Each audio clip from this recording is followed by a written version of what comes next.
Ruqyo Cali Barre magaaladan joogana waa Buurtinle maalintan ku soo biiray kambanigan waxa way waan xanuunsanaa runtii waxaan qabay xanuuno maaragtay aan dhakhtarkay markuu i baaray waxa laga helay neerbe iyo gaas iyo rheumatism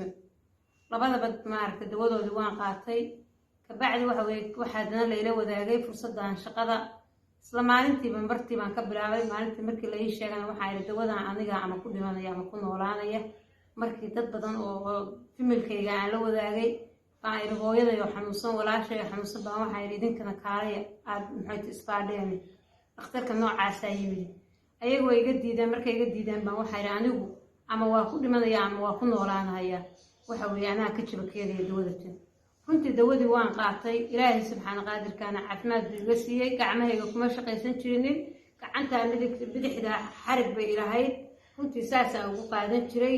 waxaas hayana neer bay ahaayeen kabacdina ilaahay subxaana qaadirka hawkaas gacmahayga caafimaad buu siiyay lixdeedii lixaad baan ku shaqaystay habeenkii markaas ma kici jirin xanuun iyo kaar iyo taah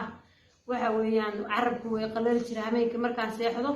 xanuun neerbahaas waxa weeye mar kasta madaxayga biyaan ku rusheyn jiray habeenkii markaan seexdo banaanka aan soo bixi jiray caagad biyaa baan soo qaadan jiray madaxaan ku rusheyn jiray waxaan dhihi jiray goonja baa haya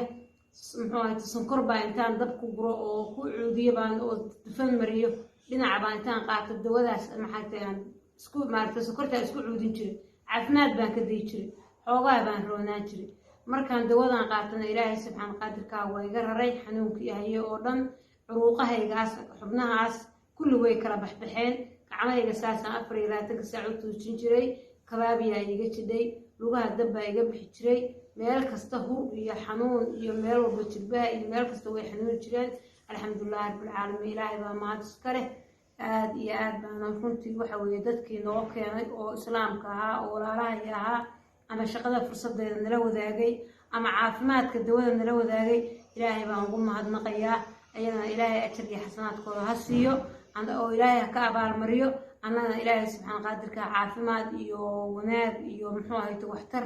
iyo waxaanu ka ilaahay ka baryeynaa inaanu ka helno shaqo iyo guul oo meel fiican ka gaarno aanu muxuu ahayd maanta meelaha aanu marayno iyo meel ka sarreeyno inaan marno markana saxaaba iyo urayso waxa weeye meel fiican baan maraynaa ilaahayna waxaan ka baryeynaa inta aan muxuu ahayd guryaha jiifta